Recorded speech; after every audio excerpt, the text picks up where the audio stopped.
안녕하세요. 한겨레 캐스트 뉴스 사진 뒤집어 보기를 진행하고 있는 곽윤섭 기자입니다. 지난 한 주간 신문에 실린 사진을 꼼꼼히 살펴보도록 하겠습니다. 먼저 12월 12일치 사진을 보시겠습니다. 이날 새누리당 박근혜 후보와 민주통합당 문재인 후보의 사진이 일면에서 사라졌습니다. 그날은 선거운동을 하지 않았던 것일까요? 물론 그렇지 않습니다. 두 후보는 그날도 전국을 돌며 선거 유세 활동을 이어가고 있었습니다. 그런데도 그들의 사진이 지면 안쪽으로 밀린 것에는 이유가 있을 것인데요. 각 신문에서 뉴스 사진의 경중을 따질 때 시각적 피로도를 고려하기 때문입니다. 각 신문들이 서로 다른 사진을 보도했습니다. 모처럼 각 신문들이 자기 취향을 찾아간 날입니다.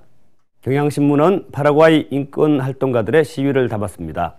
동아일보입니다. 전력 사용량이 늘어나는 것에 대한 우려의 눈길로 전력 거래소 스케치를 보여줍니다.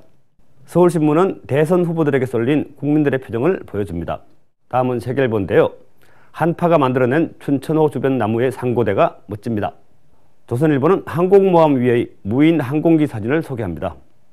중앙일보입니다. 한파 속에서도 인명구조 훈련을 하고 있던 소방관이 땀에 흠뻑 젖은 모습입니다. 한겨레와 한국일보는 11일 밤 강남의 한 오피스텔에서 벌어진 대치 상황을 전하고 있습니다. 사진 앵글은 다르지만 같은 내용입니다. 12일치 신문에서 대선 후보들의 사진은 모두 지면 안쪽으로 배치되었습니다. 먼저 동아일보 오면입니다. 이날 제주의 한 시장을 찾은 박근혜 후보는 은갈치를 들고 웃고 있습니다. 그런데 표정이 조금 힘들어 보이기도 합니다. 중앙일보 사진에서 은갈치를 든 박 후보는 조금 편해 보입니다. 조선일보는 또 외형적으로만 균형을 맞춘 사진 보도를 했습니다. 사면과 오면에서 박 후보와 문 후보를 보여주는데요. 박 후보는 교통사고로 입원 치료를 받고 있던 선대위 홍보팀장이 사망했다는 소식을 전해 듣고 침통한 표정으로 경호원에게 꽃다발을 건네는 장면입니다. 한편 문 후보는 꽃다발을 들고 밝은 표정으로 지지자들과 악수하는 장면입니다. 서로 내용이 다른 사진인데 외형적 공통점만 있다고 해서 동등한 보도는 아닙니다. 조선일보는 3면에 정치 관련 사진이 한 장 더 보도됩니다. 스마트폰 선거라는 제목으로 새누리당과 민주통합당의 유세 현장에서 스마트폰을 든 청중이 많다는 장면을 보여줍니다. 13일치 사진입니다. 12월 12일 북한은 장거리 로켓 은하 3호를 발사했습니다. 한국의 선거판을 흔들 만한 대형 이슈였습니다. 이날 한국의 모든 신문의 일면은 로켓 발사 사진으로 채워졌습니다. 조선일보, 중앙일보, 한겨레의 사진입니다. 외신으로 들어온 사진이 제한적이다 보니 별로 볼만한 사진은 없었습니다. 14일치 사진을 보시겠습니다. 조선일보와 동아일보에서는 북 관련 사진 보도를 이어갔습니다. 이날 다른 신문 보도를 볼까요? 새누리당과 민주통합당의 지지자가 비교되는 내용이 많았습니다. 한국일보의 사진을 보시겠습니다. 새누리당의 유세 현장에는 빨간색 산타 복장이나 태극기를 든 사람이 많이 보입니다. 민주통합당의 유세 현장에는 스마트폰이 물결을 이룹니다. 동아일보 2면에 소개된 사진을 보시겠습니다. 이날 동아일보에서는 두 장의 사진을 나란히 붙여 비교되는 내용을 전달하고 있습니다.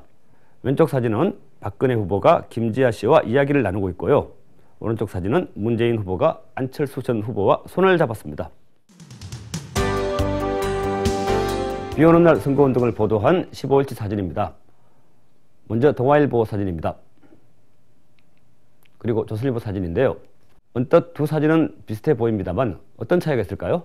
기본적으로 여성의 얼굴이 남성의 얼굴보다 한 스텝 더 밝게 나옵니다. 그런 상황을 감안해서 보더라도 조선일보의 사진에서 문재인 후보의 표정은 많이 어둡습니다. 한국일보도 빗속 유세 대결을 소개했습니다. 12월 16일 통합진보당 이정희 후보가 대선 후보를 사퇴했습니다. 이에 따라 16일 밤 박근혜 후보와 문재인 후보의 양자토론이 열렸습니다. 처음이자 마지막인 양자토론은 뉴스 가치가 높은 사안이었습니다. 이날 경향신문, 동아일보, 한국일보는 일면에 두 후보의 사진을 실었습니다. 17일치 조선일보와 중앙일보를 보실까요? 각각 일면에 외신 사진을 실었습니다. 지난 2차 토론은 이정희 후보도 참가했던 3자 토론이었습니다. 그런데 조선일보와 중앙일보는 일면에 박근혜, 문재인 두 후보의 사진만 보도했습니다.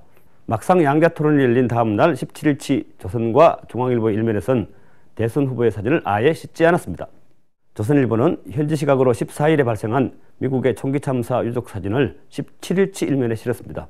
중앙일보 역시 외신 사진을 실었는데요. 일본 총선에서 압승한 아베 신조 자민당 총재 사진을 17일치 일면에 실었습니다.